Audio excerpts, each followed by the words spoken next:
All right. So thanks to VSC for having me today, and thanks to Mary for reaching out to asking me to join in today. I'm excited to tell you about my 3D wigglograms.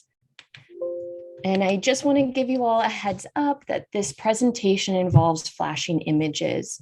So if you are photosensitive, you may want to sit out for my talk and circle back at the end. So a little about me. There I am ziplining here in Oregon.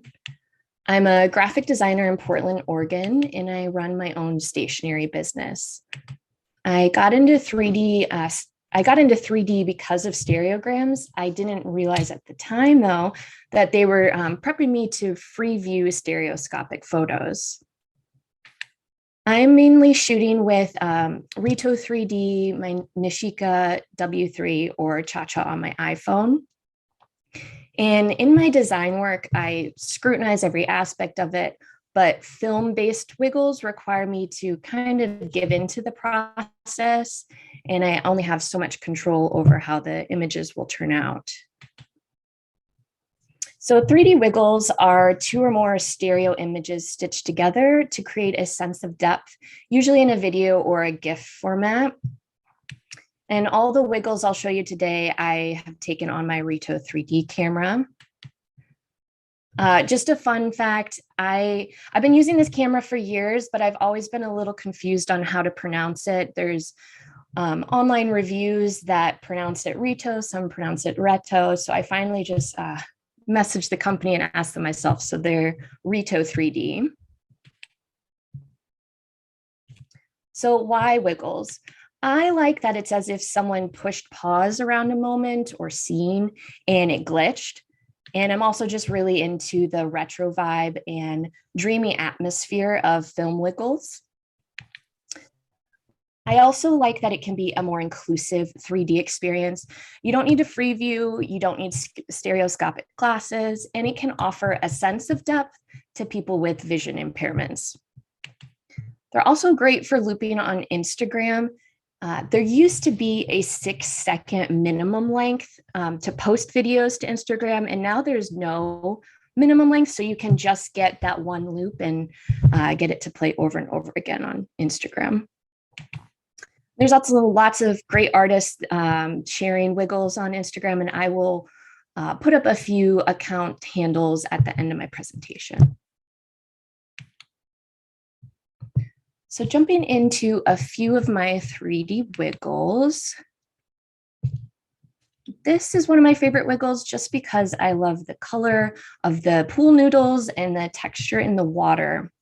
I wish more shots had turned out from this film roll, but there just wasn't enough lighting that night.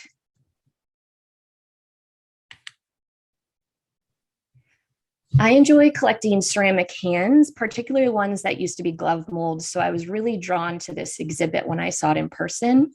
This is at a place called AHA. It's an art center in Tulsa, Oklahoma. The exhibit was called Journey to the Center of the Universe, and it's by an artist called J.P. Morrison Lands. Low tide at Cannon Beach here in Oregon is a really magical time. You can walk around and look at what's been living on the rocks and peer into the tide pools. And I actually used this wiggle for a demonstration at the 2020 3D Con in the social media interest group, in case you might have seen this one before. Pictured here is Rachel.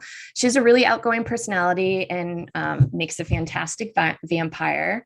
This was taken at Halloween at the Stanley Hotel, which is in Estes Park, Colorado. And just a heads up, the next wiggle has flashing red in it, so it's pretty vibrant.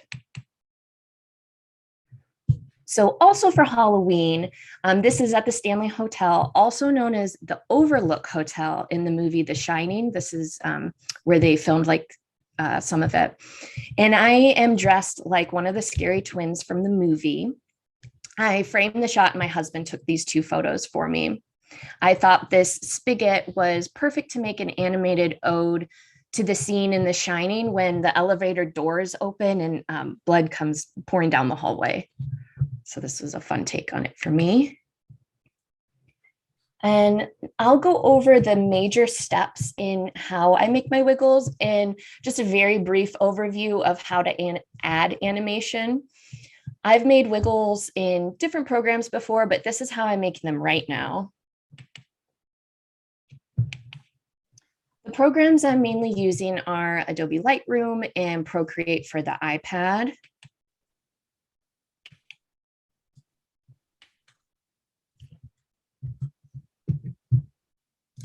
There we go. So starting out, I get my film developed locally. It'll come in those 3 strips you see up at the top. So I'll pull them into Lightroom to edit them and to crop them. Next, I need to line it up. And again, this part can be performed in many different programs, but I like to bring it into Procreate, which I have found is the best for adding animation to wiggles. So each photo will get its own layer. And if you look at the red circle that I've drawn, there's an X over that blue dart, and that will be my focus area, and the photo will pivot from that point. So I will then duplicate that X into the other 2 layers and move the photo underneath to get the X to line up exactly with the same spot on the blue dart. So you can see in this close-up, this is in my frame 3, that the photo needs to be moved over to line up with that X. Once I've got all 3 frames lined up and synced, then I will crop it because some of the photos, because of moving them, will have moved out of frame a little bit.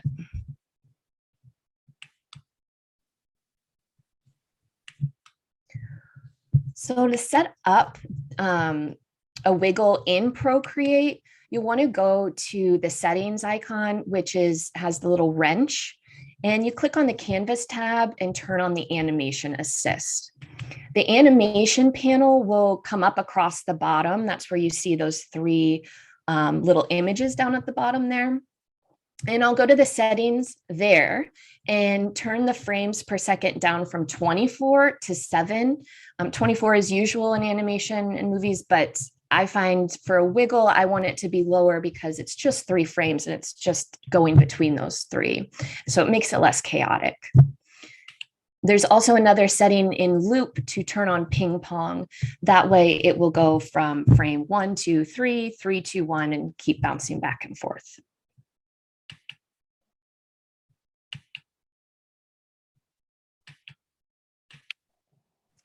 So here's when I started adding the crystal and with my reference image there. And it's my preference to draw on the middle frame so that when I go to draw the next 2 frames, I'm just rotating it to the right and rotating it to the left. So I've already got the middle. And once I've got that all drawn up, I'll add an anchor from a distinct point on the illustration to an area in the photo. I've found that this helps with the angle of rotation and matches it with the photo. So I've got the top of the crystal is synced up with where the dartboard meets the post there in the corner. Once I've got that, I'll copy the crystal and that anchor tool to the other 2 layers. And so I'll move the illustration kind of like when I was doing the X before, I'll move the illustration so it lines up. You can see in the second photo, that's my frame 3. It's still a little far away from the post. So I would have to move that illustration over, and that'll help keep everything lined up and pivoting the same. Oh, yep, there's my arrow for that. So filling in or moving it to complete that gap.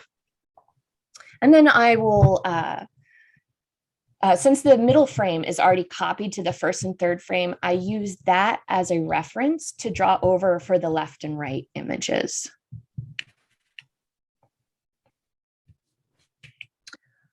So finishing up, I'll have an illustration complete on all 3 layers.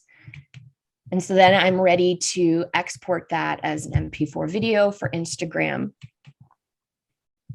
So that's a little bit about how I make them. Now I'll show you a few of the wiggles that I've been working on. I collect crystals and minerals. You know, they're beautiful to look at, and some cultures attribute crystals to having different meanings or properties. So I started working on a series of wiggles that I animate with handmade painterly crystals. And the idea is for the wiggle to symbolize an intention of the crystal. So here is the crystal in the blue aura quartz from the tutorial. I wanted to embody the intention of focus, hence the dartboard. And I ended up adding some fog and some like little sparkles underneath as well. This photo was taken in my backyard after my husband and I found a dartboard at a garage sale. This one is actually the first crystal wiggle I made, and it inspired me to make more. I shot these wildflowers in the Columbia River Gorge in Oregon. It seemed like the perfect backdrop for a compassion-themed wiggle. It's in a different aspect ratio because it was made for a reel on Instagram.